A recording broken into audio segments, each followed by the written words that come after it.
in to Athletics LLC with Lamar, Lucius, Big League Chew, and my man Clyde, and the governor. You're about to be schooled in all things track and field. This is experience. Yes, sir. We are talking past, present, future. Y'all listen up. Let's go. Hello. Welcome to this week's version of the Athletics LLC. And as you can see, our esteemed colleague, Mr. The Governor, is joining us as we speak. How's everybody doing this evening? All right. Well, welcome, Governor. The King of Petty is ready to be petty as always. And what is your name?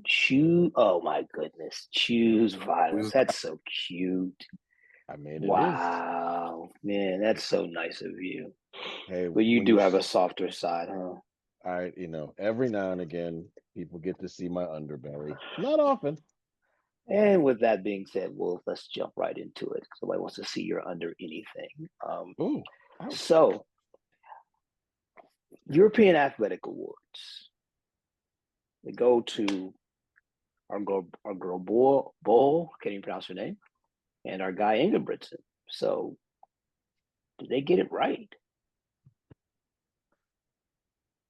What's going on with the internet? I mean,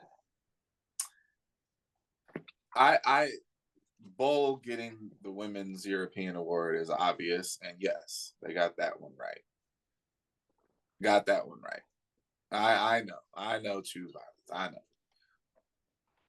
But the Ingebrigtsen one is interesting. I can get there. I understand it. But I think the Mondo crowd will have a lot to say about that for obvious reasons. Now, I'm gonna make Choose Violence head explode. Both men broke world records this year. Ingebrigtsen broke some off distance, different alternate distance world records. Right?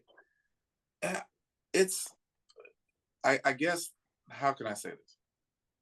I understand the group of people that will argue that Mondo does one thing, he's the best to ever do it, and if you want to just give him the award in perpetuity until he decides to stop pole vaulting, then you're good with that. I understand. But much like you have LeBron fatigue or Jordan fatigue with MVP awards, I think that there's a little bit of Mondo fatigue going on there. And I get why they would give it to Ingebrigtsen, but I disagree. I would have given it to Mondo. So for me, of course, has anyone looked up the world rankings for men? There you go. Now I'm sure the governor has. Talking some sense. Of course. Who is number one in the world?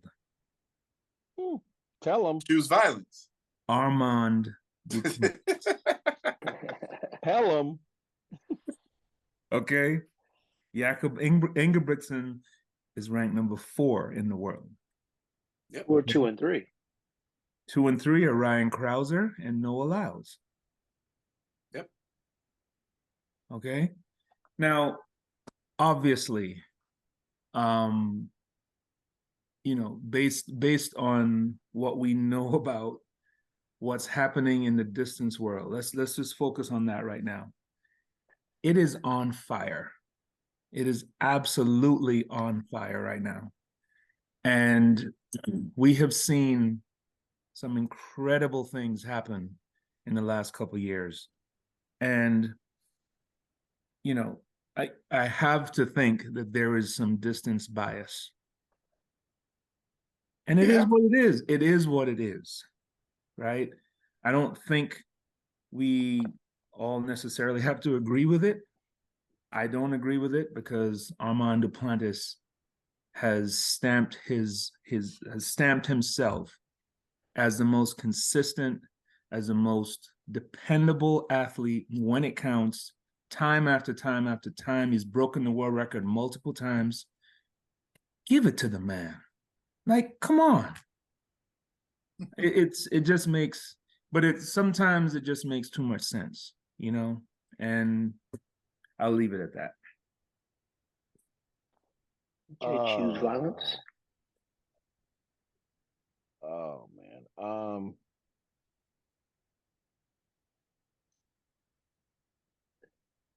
I'm always going to sound like a broken record because I'm truly and utterly over the track over field bias. But at some point in time, we have to hold world athletics and European athletics accountable to their own standards. Just out of curiosity, why are you throwing world athletics in this? I said world athletics and European athletics because Yeah, world athletics did the same thing last year when they did the world athlete of the year. So he's still salty about that. Absolutely, I am. This isn't a new phenomenon, and it's a terrible phenomenon because it basically tells all field eventers you need not apply. Listen, Rojas hasn't lost since I was 11, and when is the last time that not only did Mondo not win, but win in ridiculous fashion, right? Like he beats people by feet in an event that is separated by centimeters. Can I ask? Lose this year. Can I ask you a question, of course he sir? did. Yes. You just mentioned Rojas for what reason?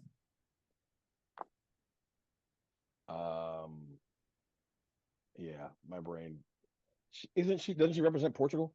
Did I miss No. Represents Venezuela. Venezuela. It happens.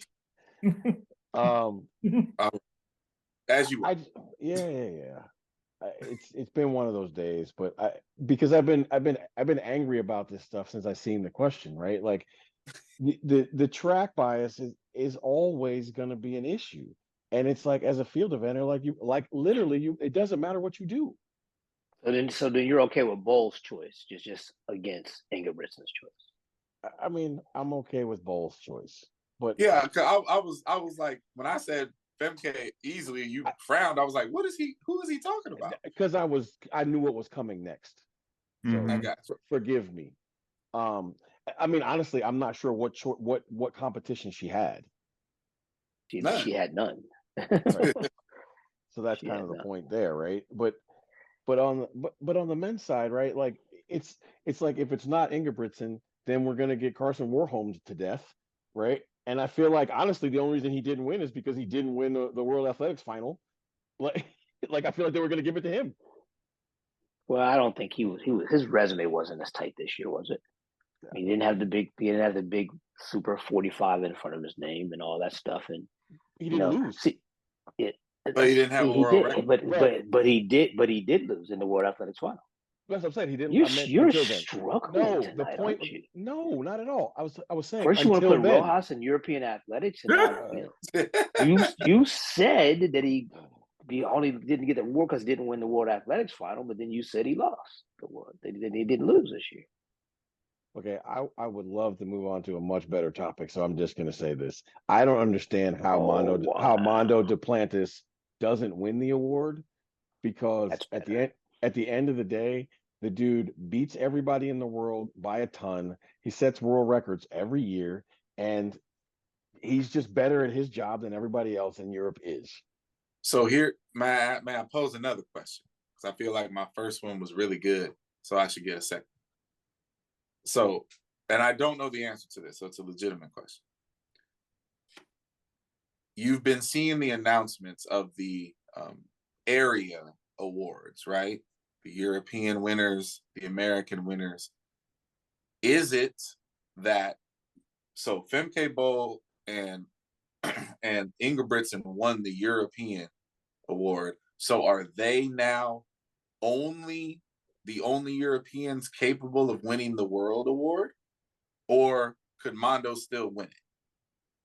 Of course he could. It's a different Could organization. absolutely still win it. Yes. Yeah, Okay, absolutely. because so if you look at how they release it, right, it almost feels like you got past that level, and then like the finalists are all the winners. Like Faith won the African. European athletics are a completely separate entity.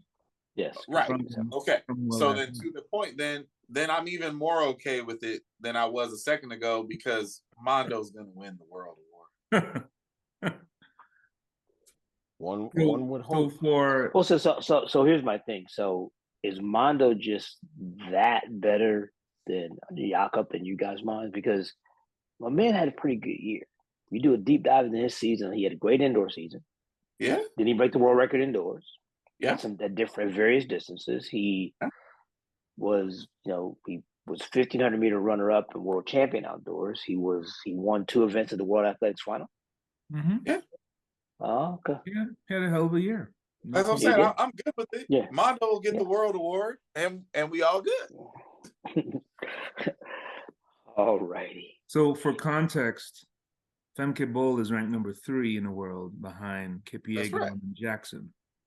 Yes, and there will be full-throated mutiny on this show if Faith Kipyegon and Mondo don't win the world awards. There you go. We will all want to burn it to the ground.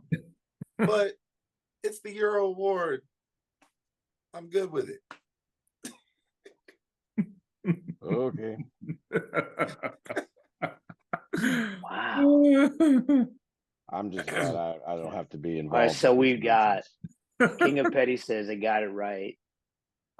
The governor who Cayman is calling him right now got it right, and choose violence is violently opposed to it. Disgusted. Disgusted with it.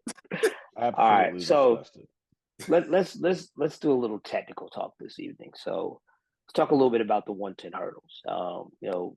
There's always a lot of talk about the adjustment from the 39s to the 42s. What are some teaching moments, some teaching points, training points, or whatever you want to call it, that you guys think are important in helping the high school athlete transition from the 39s to the 42s? I don't know how many people have ever taken the time to literally do this, but for me, and I'm speaking not only as a coach, but as a former hurdler, the majority of that transition is between your ears. It's mental. If you literally take a measuring tape, a ruler, whatever, there's 3 inches. And since the majority of high school hurdlers are already clearing the barrier well over that, it's the mentality of the 42s that trips most people up, unless you literally have a height problem. So for me, a physical height, like a physical limitation. If you're 5'7", trying to run the 110s, I'm not recruiting you, and you're probably gonna have an issue. It is what it is. But so much of it is mental, and so we spend an absorptive amount of time trying to break the mental barrier, pun intended, of being scared of the 42s. And I think 2 really effective ways of doing that is what I would call overcompensation. We run 45-inch hurdles in practice a lot in the fall, over various speeds or whatever. And if you can clear that thing with technical precision, then the 42s don't feel so scary anymore. And then the other piece of it is, honestly, for me, repetition. Like, you just got to get them in it early and get them to really realize that you should not be hurdling differently because you think it's a new barrier, and therefore all these different changes need to happen. Hit your takeoff points, hit your touchdown points, keep your, get your technical precision right, and get past the mental aspect of it. So much of it is mental. And for me, the first barometer that they're doing well, if you can get your high school senior through their freshman year of college and equal what they ran in high school, you're doing a really good job. So I don't coach the hurdles. I have worked with hurdlers before, and I mean, on a limited basis, but I actually have a question for Clyde. And the question is basically, how does the spacing change going over 42s as opposed to 39s? And how do you work with those kids to deal with? Typically, you can get away with taking off closer to the barrier at 39 inches. Mm-hmm. And so, again, the scariest part is getting them to understand where the proper takeoff point should be relative to said hurdler, and getting them mentally to be willing to go there, right? It's we're talking about the 110s, we're talking about the men. Women have that issue too, but the women got little baby hurdles, right? So like I said, to me, it's all about the perception and the mental piece of it. Like, we'll literally, in the early part of the season, when we start playing around with hurdles, we'll literally set the marks, and I'll get them to just stand there and like look at it and understand, if you get into this no-fly zone, you're not going to clear this thing. It's going to end badly, right? But that takeoff point is relative to athletes, right? I know Grant Holloway can take off way further away hurdles than almost any human on the planet, given his size and leg length and speed capabilities and velocity through.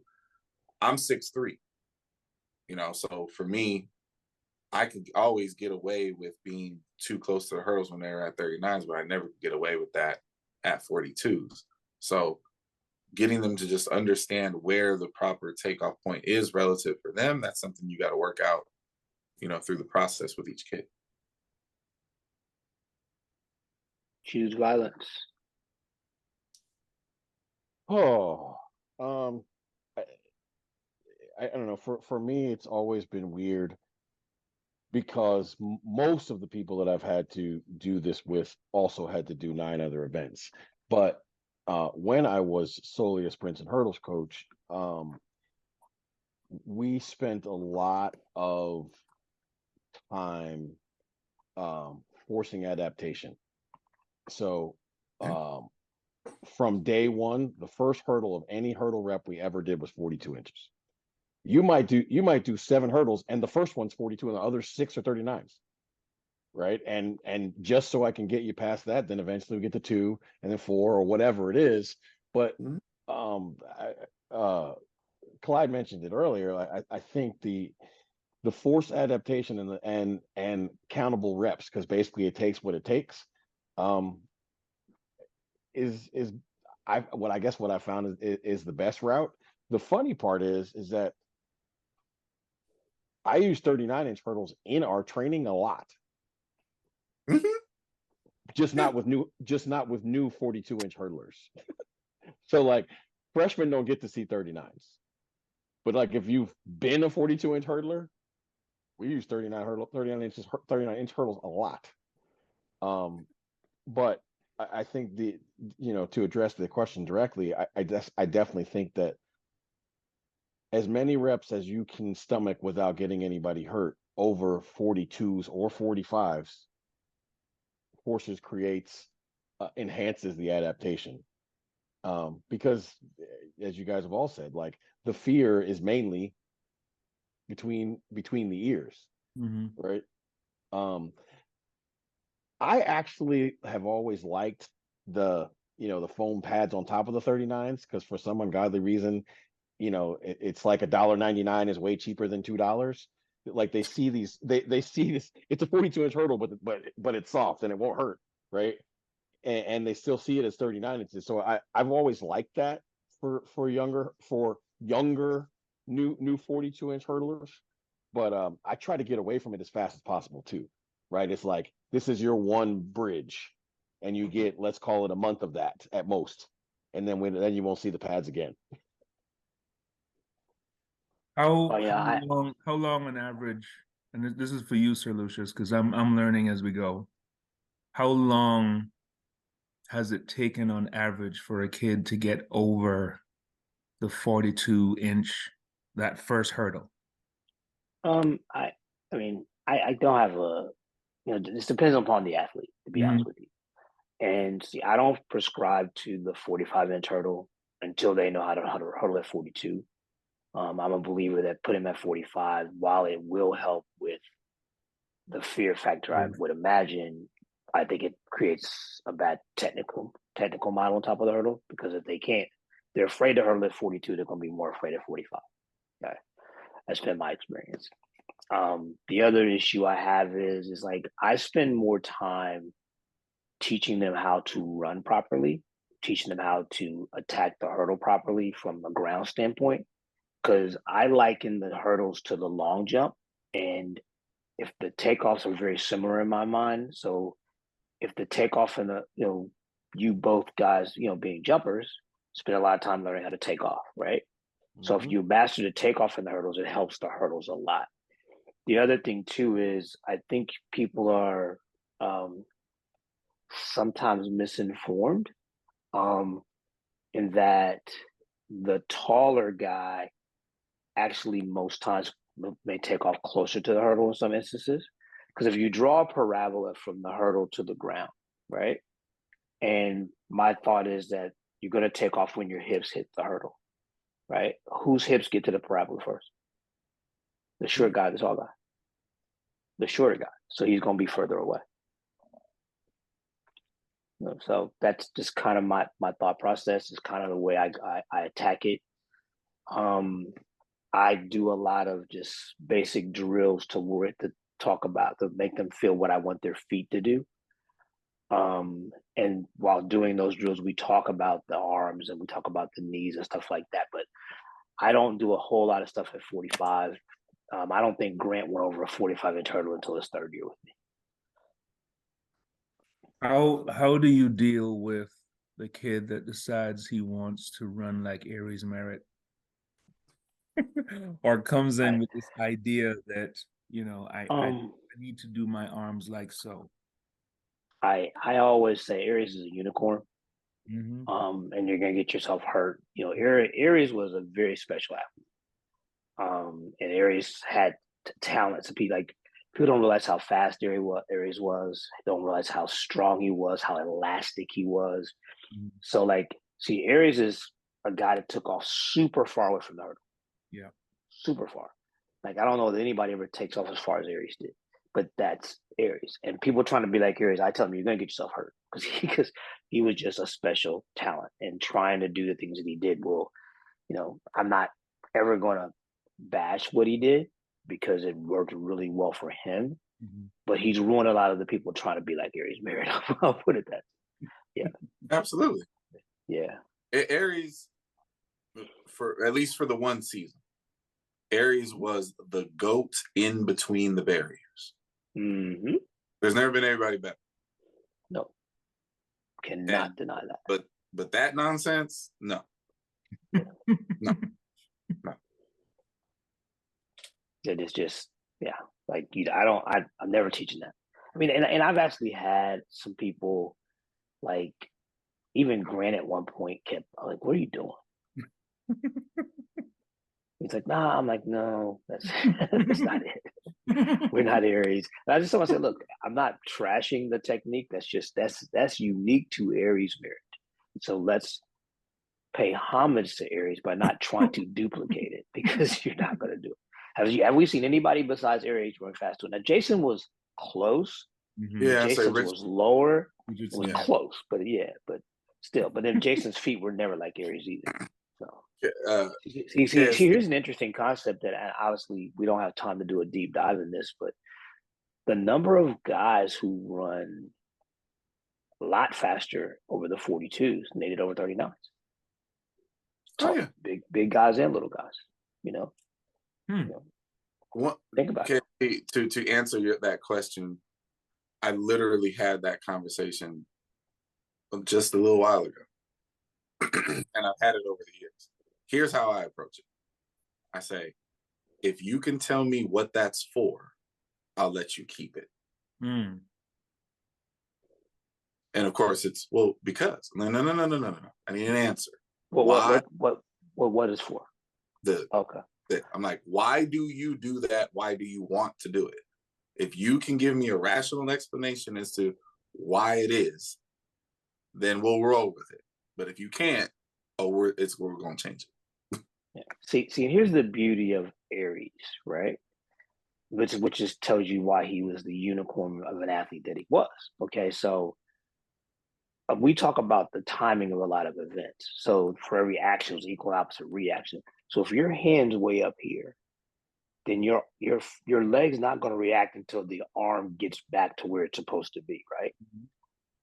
Aries didn't have to get his back there, right? So what Aries could do up here, everybody else does that, and then their arm, they're stuck on the ground until the arm gets back where it's supposed to be. Aries, because of his just freakish athleticism, was able to get away with that, you know, and the things he did between the hurdles, like Robles was close, yep, but Robles was like a lot less crisp. Aries was just pop, pop, pop. You know, it was amazing. That in 2012, like I had the pleasure of watching him train leading up to the Olympic Games, and I ask him every day, "What you doing today?" Because I want to come watch. It was just phenomenal. It really was. It really was. You know, so, you know, but like I was saying a minute ago, like there's a lot of, like, you look at some of the top hurdlers now, Grant, Daniel, Devin Allen, a lot of those guys they've run significantly faster over the 42s than they did over 39s. Obviously, it's getting older, getting stronger, and all that stuff. Obviously, the fear factor stuff, you know, comes in. But I bet you if you go back and do a deep dive, there's a lot of that over the years. And I think that, but there's a reason why the U.S. has always been, you know, pretty good at hurdling, because we, as coaches, we take it personal in the United States. So. Yeah. Or to quote, it just means more, right? I was just about to say, so it just means more. To follow Chu's comment about the foam tops, there's a few different ways that you could do 45s. We just use the foam tops. I really like the way Sir Lucius does it. I don't know if that's a trade secret, so I'll leave that for him. Oh, you can tell him. But you know, we got a 3-inch wooden platform. We just put the hurdle on top of the wooden platform. Yep. 45 inches. Yeah. And it's really dope. If you ever get a chance to see it in person, it's awesome. We don't have any of those type of contraptions, and I ain't got the time to build it. So we use the foam tops for the 45s, and because if I try to do it any other way, you know, I'm gonna lose a lot of hurdles. So, right. Well, see, and I'll be honest with you, that all came about because when I started trying to do 45s with Grant, and I put the foam tops on them, he just knocked them off. Mm-hmm. Right. So if you're going to cheat, then I'm going to cheat. So I went down to our maintenance shed. I need 15 of these. The guy goes, "Oh, no problem." And I had them a week later. There you go. You're going to cheat, I'm going to cheat. So, but all right. Anybody got anything else on that topic? Anything else you want to share? I think the only thing I would, because I think this question was about transitioning and that kind of thing. I do think it's important for people who are coaching transitioning hurdlers to understand that, like, confidence is everything. Mm-hmm. And if you are forcing a kid to do a drill that they cannot do with confidence, you're not making them better, you're making them worse. That's right. So if the drill you're trying, like if one of the things we just said doesn't work for what you're doing, do something different. Ask somebody else, get a different perspective. But just forcing a drill down somebody's throat and it's creating an issue, now you got two issues. They're scared of the drill and scared of the race. So this is the analogy I always give. Like I talked about earlier, I talk about taking care of the ground a lot. And so there are 50 to 52 ground contacts in a race, 10 hurdles. So when we tend to focus too much on the 10, then we don't take care of the 52, and that's where the issues come. Because you could be, let's say, 85% on the 10, but if you're 95 to 100% on the 52, you're gonna still run pretty fast. right? So I always use the analogy: I'm going to put $50,000 in this room and $10,000 in that room. What room are you going in first? Take care of the 52. All right. So let's talk rivalries. We've all witnessed some great rivalries in sports and some incredible ones in track and field. What rivalries are you guys looking forward to watching in track and field over the next few years as we finish up this very long championship cycle we're in the middle of right now? So, Governor, since you didn't participate very much in the hurdle session, so you got to go first.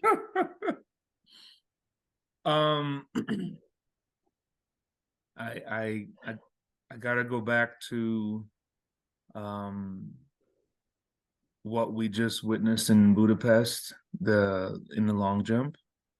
I am very curious to see how this plays out over the next couple of years, because I think we have a situation where if you're going to beat the Greek, then you are going to have to be that much better on the day. You cannot leave it to being a centimeter or two leading going into the final round, because he's going to get you. And I hope, that, that message is being sent, that 850 is not enough. And it's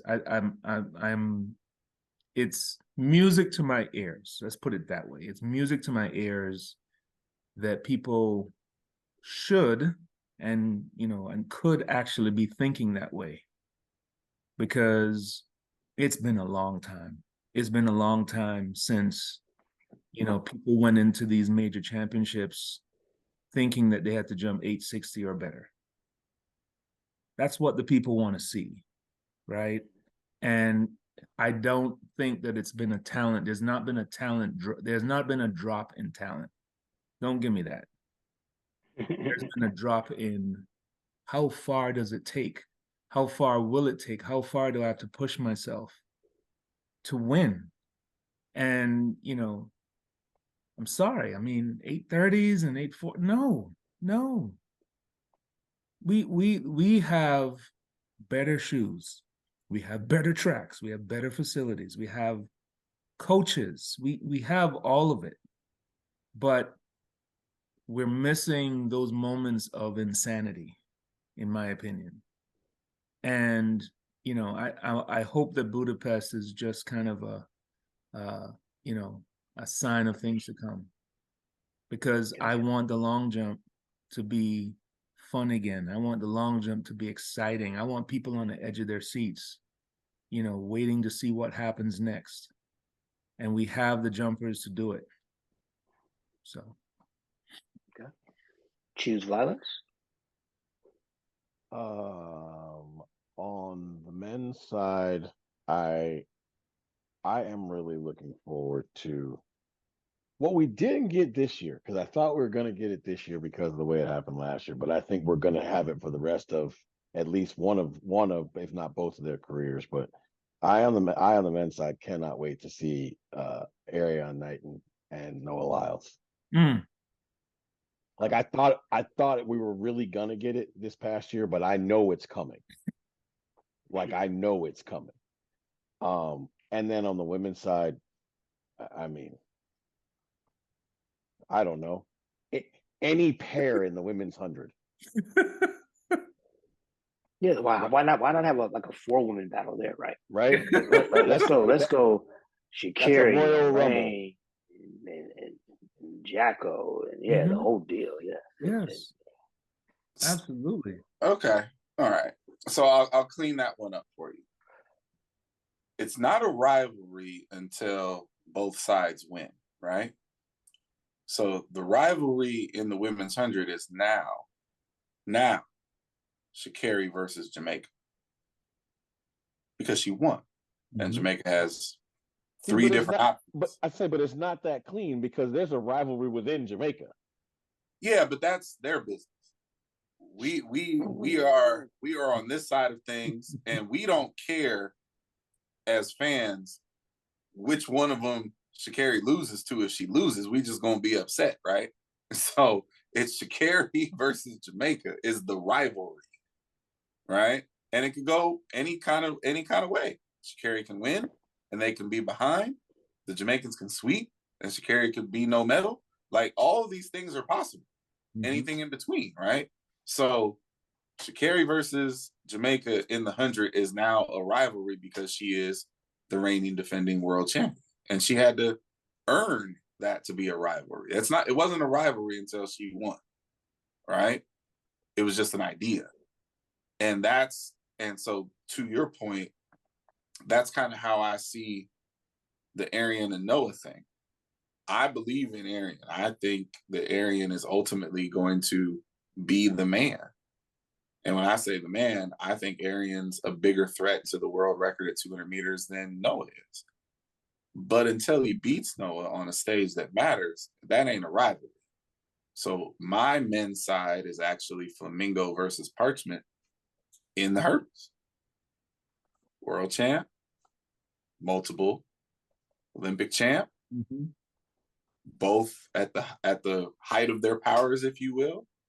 Both documented can run sub-13s when they need to. That's the rivalry. I can't call my favorite race Warholm and Rye rivalry because Rye ain't beat him. Not when it matters. So there's no rivalry there until Rye wins. Well, I'm not so sure I've subscribed to there's no rivalry until somebody wins, but I mean, because you can have a rivalry amongst people that somebody just keeps whooping the other guy. It's still a rivalry. You know, a rivalry is two people. Always wins. Okay, it is. If they're threatened by him, yeah, it is. You know, so but anyway, I'm just going to put it like this: like, I want to see the return of the men's 100. You know, I want to see Fred and Christian and the Jacobs, right? I'd love to see the Jamaicans get involved in this again, right? Because I think that was something that always excited us. You know, I, like you, think that the long jump is long overdue. Absolutely. Right? I mean, you know, I'm not a big fan of the drama when it's at the NCAA level, when it involves team points.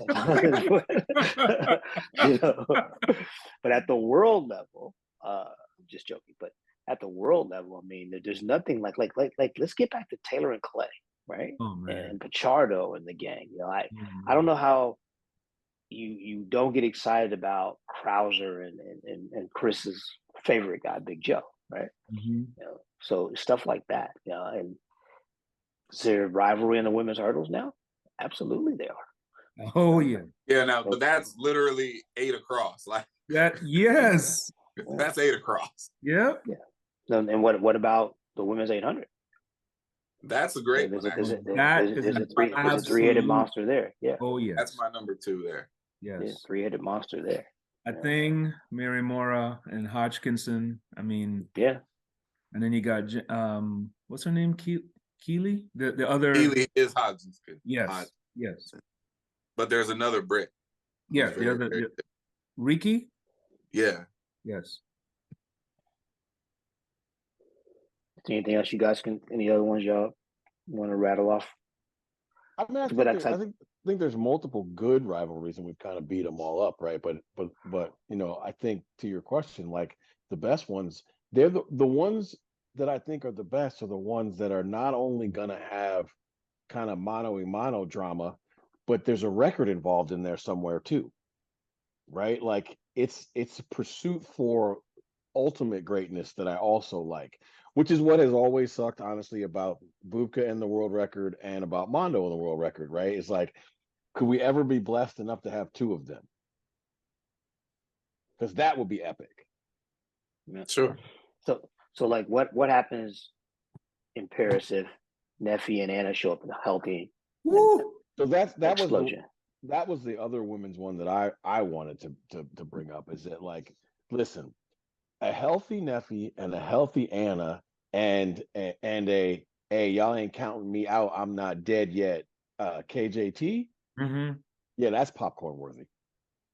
Let's not forget the young Polish, the Polish young lady whose career was going like this, and then she had a baby this past year, right? Like, she's gonna be right back in that mix too. So they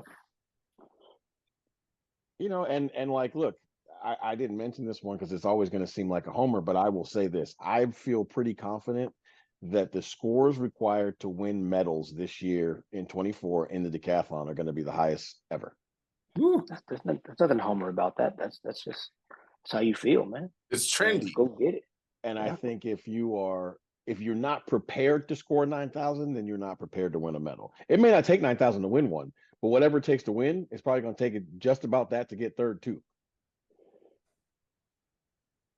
Wow. Because like the other thing, can we get back to requiring 43 seconds to win the world championship? Oh my gosh. 400. Please. I mean, Okay, all right. So to that point, and this is totally projection, right? To that point, because of so many factors, we've been getting robbed from the best of the best of the best of what we have to offer in the 400 meters. Now, I don't know what anybody's plans are. I haven't talked to anybody, but last I checked, the best talents that our country has in the 400 are now all training at the exact same place under the exact same name. Okay? So if you tell me that the plan is Fred returns to the 4, Mike returns to the 4, and Quincy is directing this band, there's your rivalry that we all thought we were going to see, but went on divergent paths and we haven't seen at all. Both Mike and Fred have world championships in the 400, but Fred didn't win the 400. Oh, I'm sorry. Right. Mike Fred has a medal. Right, medal. Fred has a medal. Mike has the championship, but like Mike, I don't think has ever beat Fred as a pro head to head. It's weird. He lost USA's, right? So if they're both going to go after the 4 and rise in that camp, like there's so many.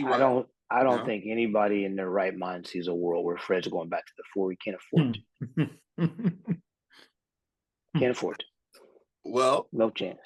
All right. No chance. The man is paid to run the 100 and 200. Yeah. He goes back, see, and that's why he went to the 1 and the 2 in the first place, because there was no money in the 4. So I would go back to an event we wasn't getting paid to do. Well, hey, I said it was all projection and wishful thinking. No, it's not projection. It's wishful thinking, because nobody's projecting that. Nobody in their right mind's projecting that anyway. There's no way. All right. No way. Well, why would you go back to an event? Now, I'm not gonna tell you Fred won't run some 4s, because he's at his best when he does some 4s. But remember, he left Nike, went to ASICS because he wasn't getting paid for the 4. He went to ASICS to get paid to run the 1 and the 2. So why would he now go back to the 4? Right. I understand all. Okay. I think phase 42 still gets at Fred a little bit. I think you're wrong. I think $750,000 versus $100,000 squelches all that 42-second nonsense right there. Hey, I hear you, but so we're going to turn up the heat. 43. Right, see it. Yeah, exactly, but we don't need Fred back to see 43s. There's 344 lows right here on my track every day. So we don't need Fred to run 43. So I said I wanted Mike and Fred the rivalry that we were supposed to get. That's what I was saying. You're not going to get it. Not going to get it. Just like Mike tried to go to the 100 again. That's where the money is. So no, it's not happening. So anyway, I'm gonna really let you get cooking now. The first CFP rankings were released on Tuesday night. Oh, what are our initial thoughts on these rankings? And since you're already giving a thumbs down, KOP, and you haven't gone first. Well, you have gone first tonight, but no, let go first. Okay. Also, first of all, we're going to ask the EP if he'd like to go first, because if not, no, somebody else is going to go first. Okay. I don't want to go first. Okay. Governor, would you like to go first? Because if not, KOP it is. KOP, you're gonna go first. All right. I mean, that's fine. The rankings are trash. It, it's trash, but it's expected. It went exactly the way that I thought it was going to go, with one caveat, which helps make it trash. Ohio State being number one is hilarious. But hey, listen, the table has been set. The Pac-12 has been placed at the bottom of the table. I don't want to hear that they're in a position to work their way in. They're always in. No, wait, no, we're not going to do that. We listen to your nonsense, so then let us. Well, that's what I'm doing. You made this bold statement. I don't want to hear. No, we're going to hear everybody's take. So take that out of there. Give us the rest of your spiel about trash and garbage and all that stuff. It's terrible. And we'll go on. Okay. What has happened is the labels have been strategically positioned in the power positions. They are in the safest. Oh yes, they are in the safest position possible. The labels are in the safest position possible. You are hilarious. Washington and Oregon are in the most vulnerable positions possible, not just above them, but also underneath them. Because please believe, Texas at 7 and Alabama at 8, sitting at 7-1, they're just waiting for a reason to jump them up, and it will happen. Just you wait. Okay, so this, I want everybody to mark this down. This will now make 3 years in a row that he's made the same speech, and 3 years in a row that he has been wrong. I haven't been wrong once. Oh, you kidding yourself? Look, all I'm gonna say is this, and I'm gonna be done with it, because I don't have the little crown like you used to wear. But like, I'll get you one. This no, I don't need it, because I know I'm secure in who I am. But this will now be the third year where I've told you who's gonna make the playoff. You ain't said it yet. Are we gonna get? Are you gonna tell us today who's gonna make it? No, I'm gonna do it always, dude. I can tell you. But you gonna wait till the week before? Okay. No. I didn't wait till the week before last year. I told you on the very same time, and I was right, and you were definitely wrong. You're never right when it comes to college football playoffs. Never. Oh man. Because you're the little magical man behind the curtain that you always talk about doesn't exist. But go ahead. Cayman's calling. Yes. I need to go to Cayman with you, man. When are we going to Cayman? Okay, now. Cayman. Let me say it right. Cayman. Cayman. Say it with your chest. Exactly. With your chest. I can't go this year, but next year we need to go to Cayman for Christmas. Right. So go ahead. So I had to do a double take, and I was slapped into reality when I realized that strength of schedule actually counts for something. But I'm sitting there and I'm going, wow. So they didn't put Georgia number 1. And I'm sitting there like, wow, okay. So there's some thought that went into this. I was caught off guard. I did not expect Ohio State at number 1. I did not. But just for the record, I told the EP that 3 days ago. Right? Really? That's why I put it in the group chat. Because Mouse called this one. Because I pay attention and strength of schedule matters. Go ahead. Because I'm sorry, sir. I apologize. If anyone was watching, this season so far, they've seen Ohio State struggle with some teams. We've seen Ohio State come down to the wire and all of this. So it definitely has not been a pretty road to this point. Now, obviously, this is the first week, and there is a lot of change coming, in my opinion. Obviously, it's got to suck to be in the Pac-12 and having any hope, because getting through the rest of this year, getting through it is what it is. Getting through the rest of this season is going to be very difficult. It's going to be absolutely difficult. So the strength of schedule is supposed to matter, right? Hey now. Hey. Hey. Well, maybe in their minds, the Pac-12 isn't as great as you think it is. Hey, now. Well, that's obvious. No. Exactly. We know that. There you go. Right. So, nobody thinks they're as good as you are. You think they are. Go ahead. So, in my opinion, if there's any bias, let's just call it what it is, it's putting Florida State at number 4. That I'm just like, wow, I have not. When was the last time we've seen this? Right, and the ACC is nowhere near what it used to be. We don't have a very powerful Clemson. Things are not the same. Clemson not even top 25. Exactly. They have Exactly. 4 And they losses. shouldn't, and they shouldn't be. Right. So, But then,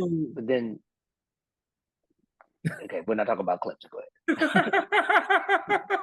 so I am pleasantly surprised that those are the top 4. I just thought Georgia would be number 1 based on, hey, you're Georgia, we're defending champions, yada yada yada. I don't think Ohio State's going to beat Michigan this year. I don't think that's going to happen. I think we're going to see Michigan go through. I think if anybody's going to finish undefeated this year in the Big Ten, it's going to be Michigan. But no, they've got it almost right. I just didn't think the order was right. That's all. Okay. Choose violence. Okay. So first off, I'll say this: the 6 teams they have are the right 6 teams. But the first thing I was looking for was who was the highest rated 1-loss team. They got that right. Right. Mm-hmm. It's funny because by making Oregon the top rated 1-loss team,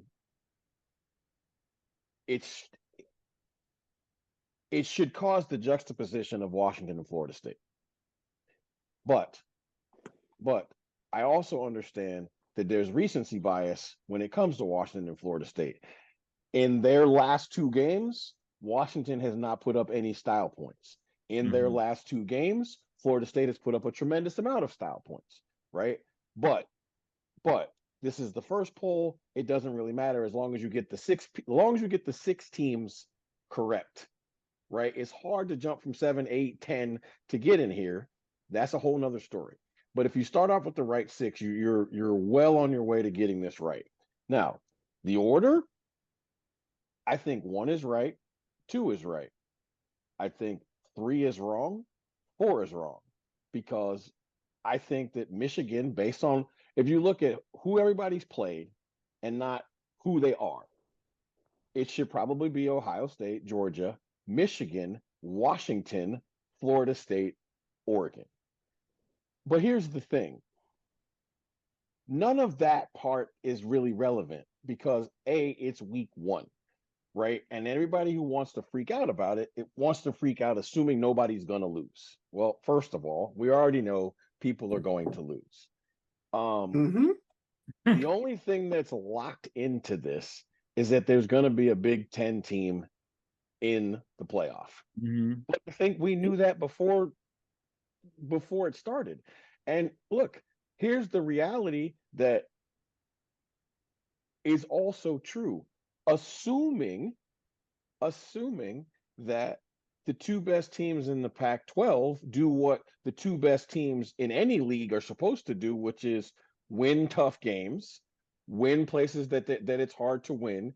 Look, I understand how hard it is to do. I mean, look, I am a Pac-10 guy, so I get it. But at the end of the day, if you're trying to be in the Final Four, you have to do that job on the field anyway. Because if you look at it, the real ranking of what we're looking at is Big Ten, Georgia, Florida State, Pac-12, Pac-12. That's really what we're looking at. Because one of the 2 Big Ten teams has to lose, right? One of them has to lose. And here's the thing. Even if one of them's only loss is to the other, if Oregon wins out for the rest of their season and has 1 loss, they still have a greater strength of schedule than either one of those 2 teams does with 1 loss. Right? And so let me finish talking. You're going to get a chance to talk? right? So at the end of the day, having the 6 is the most important thing. The order is like mildly relevant at this point because to me, No, it's irrelevant. what I'm looking at right now is a predicted Final Four of Ohio State, Georgia, a Pac-12 team, and Florida State. That's what it looks like to me, right? Now, everybody's got to win to do that, right? I have really bad news for the ACC. Florida State has the weakest strength of schedule of the group. And if for some ungodly reason they were to be in a tie for the 4th spot with Washington, they ain't winning it. Because their strength of schedule is going to be about 80 spots below what Washington's is. And let me just say this for the record, so everybody in the ACC gets this. You better pray Florida State doesn't lose. Because if Florida State loses, they will go from 4 to, I think there's like 5 or 6 one-loss teams. They'll go to the bottom of all of those because their schedule's terrible, right? The two toughest games they had on their entire schedule have already played, LSU and Clemson. They played those 2 games already. So what I look at is just like, look, Florida State cannot lose or else they got no shot of being in this group. Right. So the issue you have here is, like you said, the top 6 here are very irrelevant because the order of them anyway, right? And basically it's the top 5. So I can get you to make a few more silly faces. The bottom line here is this, is that Michigan and Ohio State play each other. One of them is going to lose. The key here is that you can't be a 2-loss champion, because you're a 2-loss champion, you're not going to get it. So the 2-loss champion is what allows the 1-loss conference runner-up to get into the playoff. That's the only way it happens. But based on what's going on, like you said, Big Ten winner, the Georgia seems to be the best team in the league, and they should win all the rest of their games in Georgia. And then Florida State, if they can win out. And seeing if Washington does their job and wins out, they're in. There's no way you can keep them out. If Washington wins all their games, they're locked. It's impossible for Washington not to get into the playoff if they're the undefeated Pac-12 champion. Impossible. But I'll say this. If they win the rest of their games, they're the number 1 team in the country. So here's again, it doesn't matter. All you want to be is top 4. Yeah, it doesn't matter. You want to be the top 4. I'd rather be 1 than be 2 See, or 3. It doesn't matter. If you're the best team in the country, why do you care who you're playing? Because it depends on it decides where the game is. It doesn't matter. You're the best team in the country. Go play the game. Okay. Go play the game. How far? So hold on a second. So now we're going to complain that they're number 5. And now we're going to complain that if they get in the playoff and they're not number 1, that's a problem. Right? I didn't just complain. Get in the playoff. I didn't complain. I made a statement. Jeez. If Washington runs the table with the rest of their ridiculous schedule, they're the best team. Who do they have left on their schedule? This ridiculous schedule. It's so ridiculous. Because they played all the good teams already. You know what? That's not true either. But I'll pull it up. So you just keep talking. Because I don't want to delay this show. No. There's nothing to delay here. So at the end of the day, as I tell you guys every year, it's going to be decided on the field. It's not decided by some little guy behind the curtain that's playing puffing smoke. There's no bias as to who should go where. Washington shot themselves in the foot as far as being in the top 4 so far because they played very badly the last 2 weeks.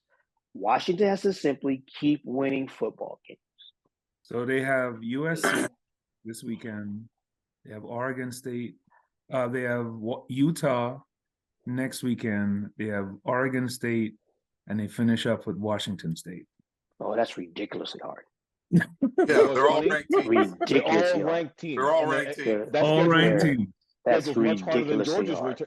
It's much. Hold on. Yeah, so don't get me started. It is ridiculously hard.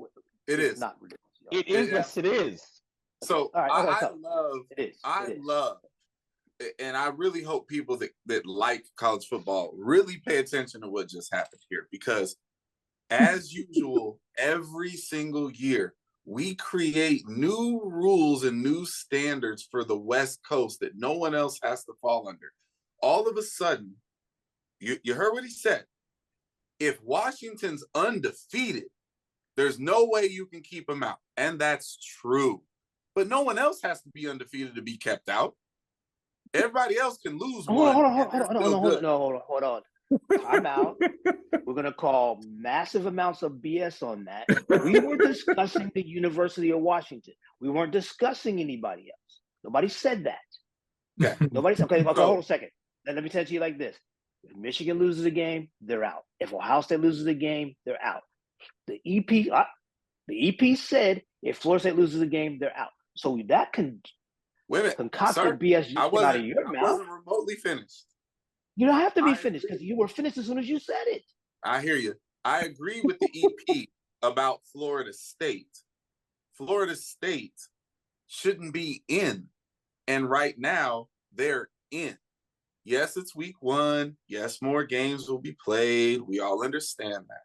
But see, I don't like it when people ignore like proven reality. Wow, then you can't stand yourself, can you? Sir, proven this year, proven every year that this thing has existed. No. If you are going to sit here and lie to the people, be careful and claim, let me lie to the people. Well, first of all, stop calling me a liar because I don't lie. I said, if you are, we're gonna find out in a minute. If you are going to sit here and lie to the people and ignore the reality that has gone on forever and this year, that when a West Coast team loses a game, they plummet. And when people like Florida, you mean Oregon, who was number 6, lost the game? When people like Ohio State lose a game, they don't plummet, sir. They're at number 1. If and when they lose to Michigan, if you think that they're going to plummet outside of the top 5, you're crazy. Outside the top 4. Well, that will depend on what else is happening. We've seen it not happen in the past. Okay, hold on a second. So let me educate you one more time. We go through this every year. Okay, and no matter what I say, you're gonna have some BS answer. Here are the facts of things that happen in real time, right? If you are a 1-loss conference champion, you can get in. If you're a 2-loss conference champion, hold on a second. When have you been a 1-loss conference champion and didn't get in the Pac-12? I'm telling you, if the I'm asking you a question. This has been going on for. Hold on a second. Everybody else no basis for that because it's never happened. They will be frozen out. I disagree with They just told you.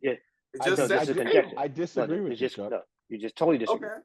All right, that's cool. Because I can paint this scenario for you right now.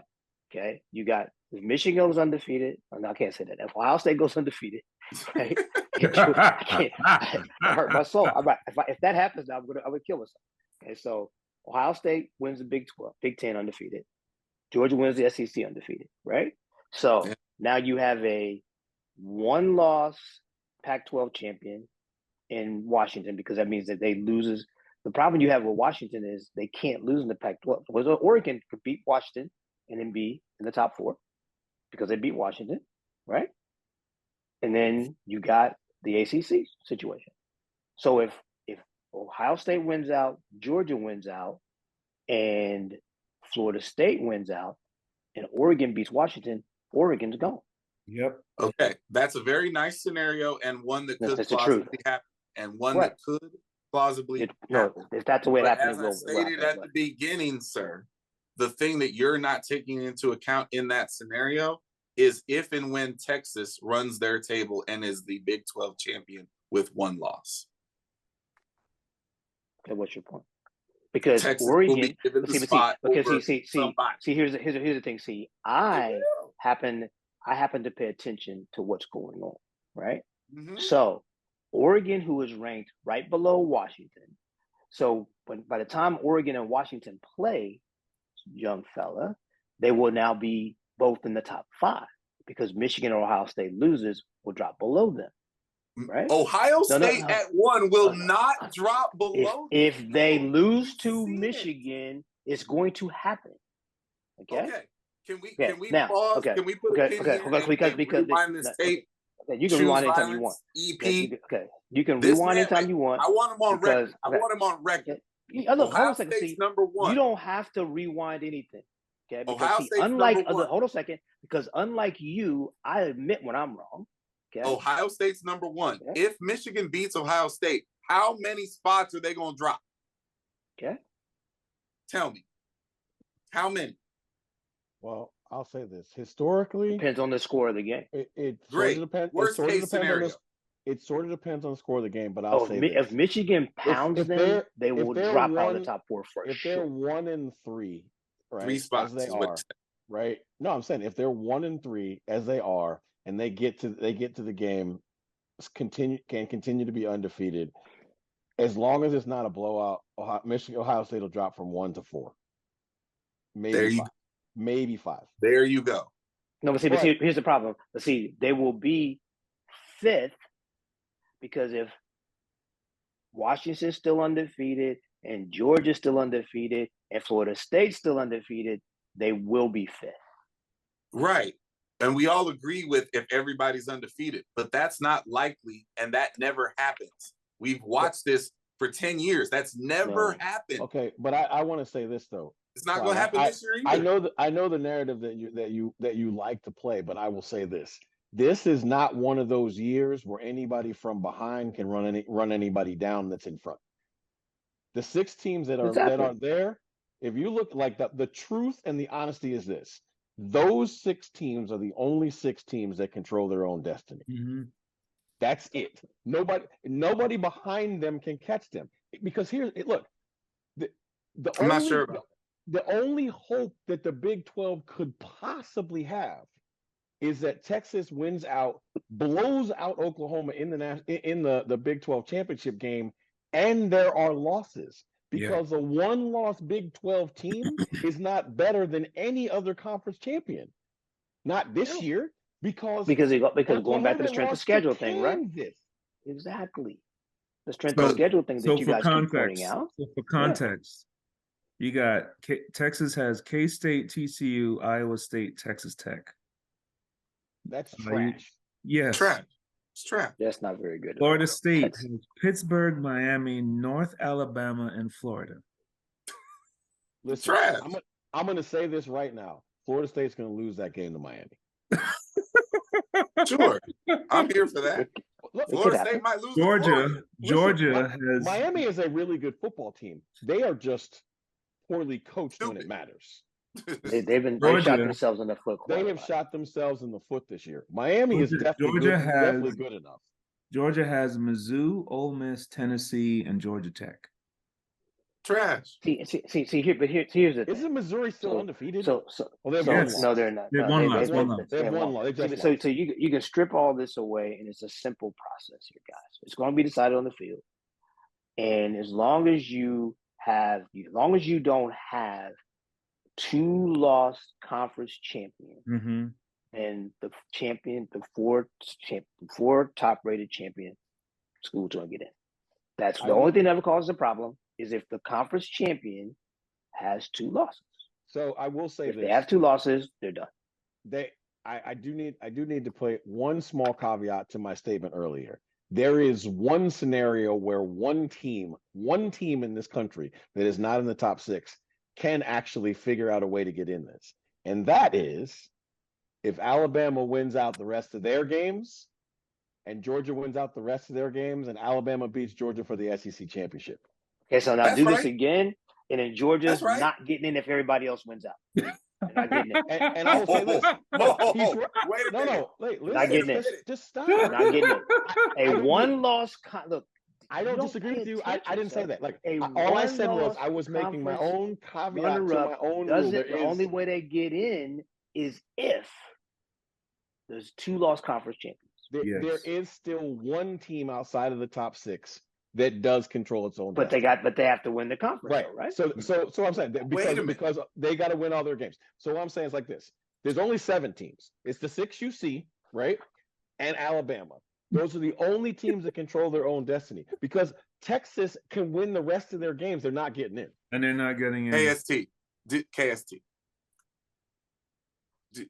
I know you heard that. Yes. Everybody heard it. Said it with my chest.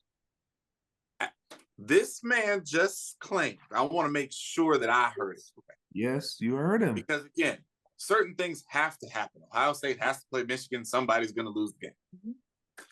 This man just said that if Alabama in the West, with their trash schedule, continues to win, meets Georgia in the championship game for the SEC in Atlanta, and beats Georgia, he just said that the only way Alabama would get in is if someone else had 2 losses. That is untrue. They will go. I did not know. That's not what I said. That's not what I said. That is not what he said. Fix it for me. Okay, so I want you to just for one time, like, just pay close attention. That's not what he said. See, because he does this all the time. Right? The SEC champion will go to the playoff. Thank you. No matter what, right? No matter what. No matter what else. Going in. Thank you. You fell right into the trap. No, I didn't fall into anything. I did not. The SEC champion will go into the championship because if Alabama beats, first of all, if Georgia goes undefeated, they're supposed to go, right? Yes. If Alabama is a one-loss, hold on a second. See, this is why you can't learn anything, because you're always talking. Okay. Anybody. Exactly. No. If Alabama beats Georgia, they are now the conference champion. They deserve to go to the playoff, right? Why? Right, because they're the conference champion, which is what you always screamed about in the past. But anyway, no, wait, no. I'm talking now. No, you asked me to talk. I'm gonna talk. So then, the Big Ten champion will go, right? Then, so that now that gives you, let's say, like the way the EP said, that gives you Alabama, that gives you Ohio State, because I can't say that other school, right? So here's the caveat: if Florida State wins out, they're in. Washington or Oregon, the one-loss Pac-12 champion, gets in. Georgia is shut out because they're a conference runner-up. Because if you go back and do the revisionist history, not talking about Georgia. I'm not talking about Georgia. And why are we having this conversation? Because we were talking about Alabama and Georgia. Sir, I'm not even trying to be petty right now. I'm being so serious. I literally set a verbal trap I wanted you to fall into. There's no trap. I didn't fall into anything. It's just common because right sense. now, wait a minute. I didn't fall into anything. The committee says, the committee that you believe in and thinks operates fairly. The committee says I have Texas, the proof here. The committee says that Texas is better than Alabama. That's what the committee said, because they put Texas number 7 and put Alabama at number 8. At the end of this process, you just said that the SEC champion, no matter who it is in. And that is my problem with the whole issue.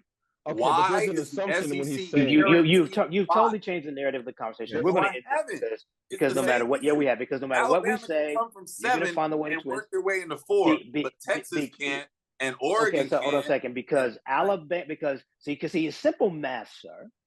Simple, okay? And if you stop trying to be right all the time, you get it. If number 8 Georgia, if number 8 Alabama beats number 2 Georgia, of course they jump into the top 4 and Georgia comes out. It's just simple. Georgia can come out. That's not the point. What's the point? Alabama beats number 2 and they don't belong in there? Right. But the point that you're missing, Clyde, is real simple. The reason Texas and Oklahoma are locked out without help is because they don't have a game good enough on their schedule to move into. They have each other in the Big 12 championship game. Right. Alabama can play into. Both of them have weak enough schedules and bad enough losses. And they're 8 and 9. They play each other. They're 8 and 9 or 9 and 10, whatever the heck they are, or 7 and 9. It doesn't matter. If Alabama beats number 2 Georgia for the conference championship, they deserve to be in the playoff. There's no bias there. It's just simple math. Okay, anyway, so we're going to be done with that because you're not trying to listen. I just want to say this really quick. No, you didn't. I just want to say this really quick. You did not. And this will make Clyde smile. We do have a case for a possibility of the most ridiculous level of chaos maybe ever in college football, though, right? Absolutely. And I'm here that for it. that would make him happy, right? That's all I'm rooting for. Because Okay, if I remember- because there's a scenario where two Pac-12 teams could get it. None. oh no, for Zero. sure there Oh is. yeah. Oh, absolutely there is. First of all, Clyde, you already know that because Oregon and Washington have already played each other, and Oregon can't get into the Pac-12 championship game unless Washington loses. That's not true. They changed. No, it's not North and South anymore. It's Big 12, like so. There's just the it's top not two. North South anymore. Okay. And that's why they can both get in. If they both win If out, other people win out, lose, and Oregon wins that game, they could both get in. Right. Absolutely. I mean, there's a bunch of weird scenarios that could happen, but like I said, there are only It would take Coda Kalos to do it. There are only seven. We're going to put this one to bed, guys, because there are only 7 teams in this country that control their own destiny. The 6 that are that are in the top 6 and Alabama. Nobody else controls their own destiny, and they're lying to themselves if they think they do. It will be decided on the field, my friends. So we have question and answer session with Choose Violence. All right. Yes, sir. Childhood celebrity coach crush, my friend. Ooh, man. I mean, the simple and quick answer is Tootie. And there you have it. There's not a young African American male my age that has a different answer. Oh, you might be surprised. Oh my gosh. The biggest Who did he risk. say? Who did he say? Tootie. Tootie. The Kim biggest Fields? risk you've ever taken. Oh dear God. I've taken a lot of them. I think the biggest risk I've ever taken was probably leaving the collegiate coaching profession to be a baseball agent. Okay. Best compliment you ever got. Oof. Best compliment I've ever gotten. That's really simple. That my kids are all very, very well behaved. And that when they're at other people's houses, people say really nice things about the way they act. So they act different at their house than they do at yours. That's what you're 100%.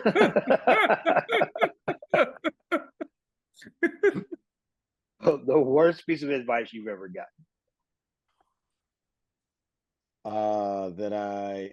Our trainer when I was in college told me that I needed to get Tommy John surgery on my elbow. Oof. Oh wow. I didn't have a tear in my UCL at all. Okay. Who would you like to be stranded on a desert island with?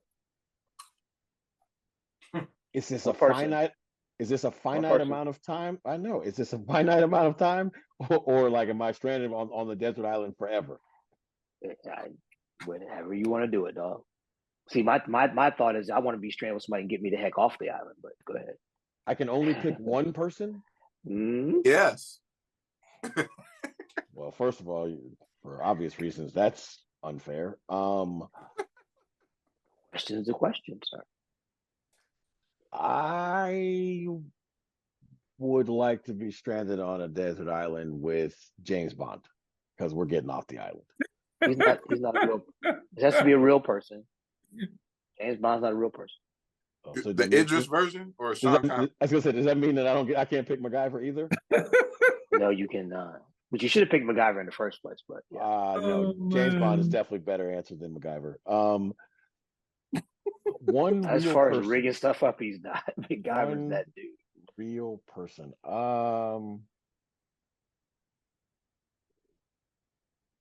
Man, that's a tough one. Bear Grylls.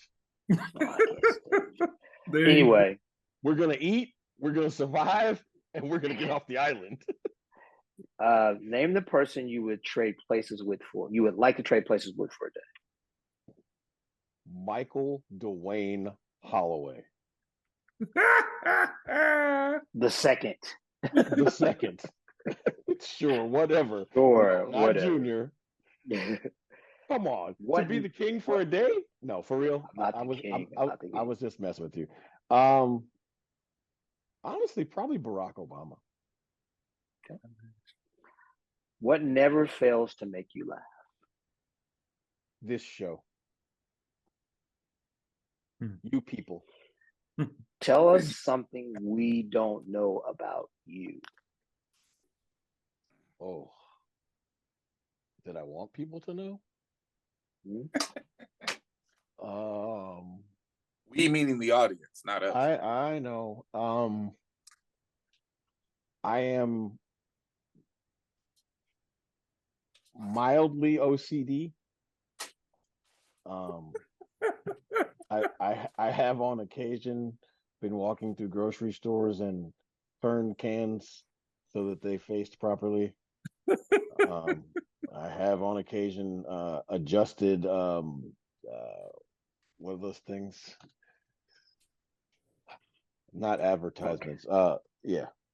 Mildly OCD. And well done. What is your biggest guilty pleasure? Ooh.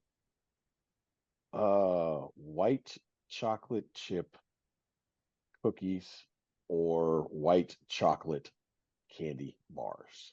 Either one. Okay. This one's going to be good. Oh, tell us something you wish you were better at. That's an easy one. Really? Managing my anger. Yeah, that is a good one. I have been told that I'm doing better at being less angry. I'm still doing an absolutely horrific job at not staying angry. Okay. So, and the final one is, tell me one person who's no longer with us that you would like to spend 60 minutes with.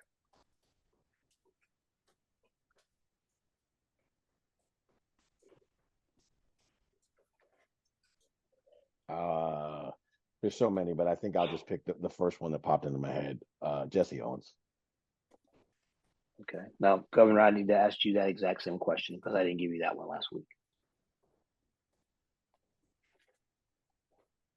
Jeez, this guy. You still ain't got no answers. I was gonna say there will never be a game that's a rapid fire. I do have an answer. No, I don't expect this to be rapid fire. But no, I do have an answer. It's tough. That would be my mom. I knew the answer to that one. Okay. There you go. Absolutely.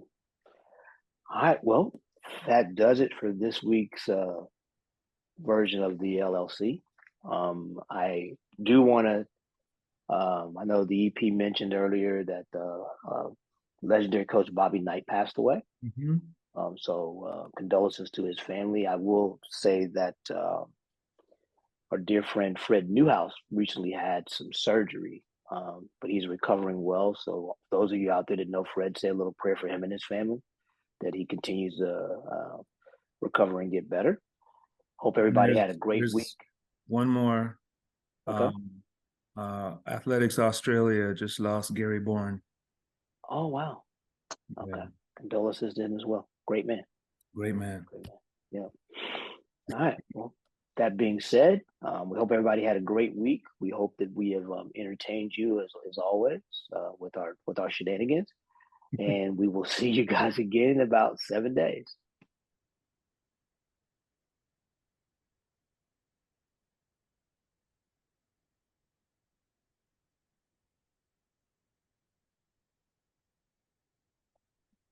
Do it here.